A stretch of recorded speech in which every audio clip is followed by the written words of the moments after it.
Bagaimana Kementerian Kesehatan melihat perkembangan sektor kesehatan saat ini sebagai pendorong pertumbuhan ekonomi nasional? Jadi kalau kita bicara tentang sektor kesehatan yang dihubungkan oleh pertumbuhan ekonomi nasional, kita nggak cuma bicara tentang rumah sakit, kita nggak bicara cuma obat, tapi yang paling penting adalah kesadaran masyarakat. Karena untuk pertumbuhan ekonomi dibutuhkan masyarakat yang cerdas, masyarakat yang sehat, dan masyarakat yang bisa melakukan kemandirian di bidang sektor kesehatan. Oleh karena itu yang paling penting dari seluruh aspek yang harus dibangun adalah kesadaran masyarakat untuk tetap sehat. Ya. Sebagus-bagusnya kita bikin layanan kesehatan, selengkap-lengkapnya kita bikin obat-obat farmasi dan alat kesehatan, tapi kalau kesadaran masyarakat tentang kesehatan itu masih lemah, maka ini tidak akan bisa menopang pertumbuhan ekonomi nasional. Karena pertumbuhan ekonomi nasional hanya bisa terwujud kalau masyarakatnya sehat. Kalau yang selama ini mungkin Prof amati, seperti apa sih level kesadaran kesehatan masyarakat Indonesia? Atau masyarakat Indonesia sudah sejauh mana cukup aware dengan kesehatannya masing-masing, Prof? Jadi sebenarnya ada momentum yang cukup bagus ketika itu COVID-19 menjadi pandemi di Indonesia. Sejak saat itu maka masyarakat lebih banyak menaruh pada masalah kesehatan sebagai yang tadinya tersier menjadi primer dan sekunder, sebagai alternatif untuk menjaga kesehatannya. Beberapa orang diantaranya bahkan menjadikan evaluasi medical check-up ini menjadi salah satu momen yang penting untuk tetap menjaga kesehatan jasmani maupun rohaninya. Kesadaran sudah semakin meningkat. Dan kita harus barengi dengan berbagai macam strategi untuk mendukung bahwa kesadaran ini harus juga dipayungi oleh strategi Kementerian Kesehatan dalam upaya untuk membangun kesehatan yang optimal. Sebagai contoh, angka total belanja kesehatan di tahun 2019 itu 3,1%.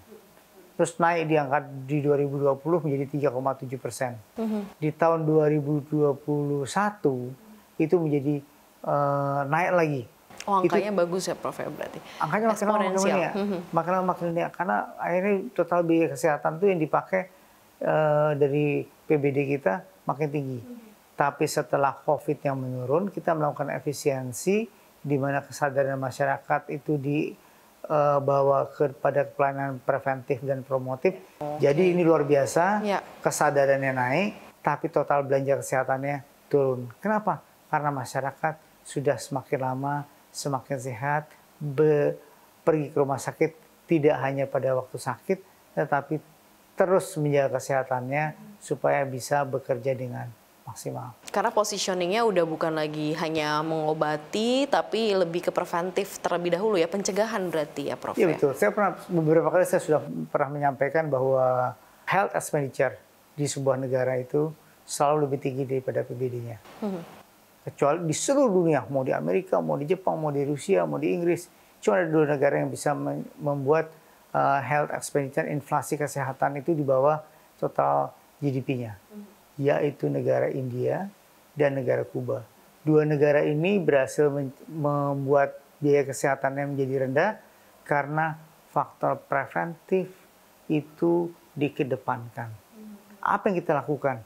Kita sudah melakukan cek kesehatan gratis. Dengan cek kesehatan gratis yang merupakan mandatori kami dari Presiden Prabowo, maka kami melakukan cek kesehatan gratis bagi mereka yang tidak punya gejala sakit. Tapi soalnya kadang-kadang beberapa penyakit kronis yang akan timbul di masa depan yang sangat berat. Misalnya dia harus cuci darah, dia jadi stroke, dia ada serangan jantung. Itu bisa dicegah jauh-jauh hari sebelumnya ketika dia masih sehat dan dia melakukan cek pemeriksaan kesehatan.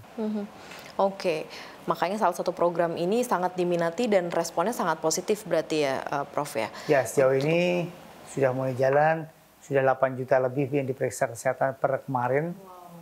Raportnya gimana tuh, Prof, dari 8 juta yang diperiksa masyarakat Indonesia ini? Nah, ini yang menarik. Dari raport itu kita bisa mengidentifikasi penyakit-penyakit apa saja yang paling banyak diderita oleh bayi baru lahir, balita, kemudian dewasa muda, dan lansia. Dari itu maka kita melakukan strategi policy kesehatan yang implementatif, dan konkret pada stressing masing-masing kelompok umur tersebut.